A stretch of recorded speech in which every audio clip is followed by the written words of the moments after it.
unë has në dy dukuri shqetësuese. Dukuria e parë shqetësuese është që kultura shqiptare, arsimit shqiptar janë dhe pjesë të një pellgu të madh kulturor ballkanik në të cilin e shkuara ende përftohet si një justifikime të tashmes. Pra, kjo e shkuar shërben më së shumti për të glorifikuar këtë të tashme.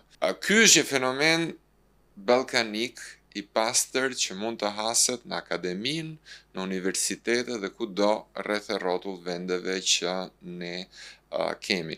Zakonisht në kultura pak më të konsoliduar, në tradita më të konsoliduara të historiografisë, po flas për vende perëndimore, le të themi ky shqetësim i madh politik për të shkuarën nuk është në këto përmasa. Është, por jo në këto përmasa. Problemi i dytë që unë vëre është një problem i cili ka të bëjë me mënyrën se si shihet kjo e shkuar.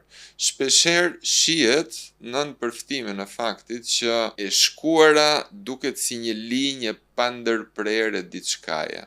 Kushdo që studion histori dhe sidomos teoritë historiografisë, e di shumë mirë që të merresh me histori është mbi të gjitha të merresh me ndryshime të njëpasjeshme. Thelbi i historisë është pikërisht ndryshimi.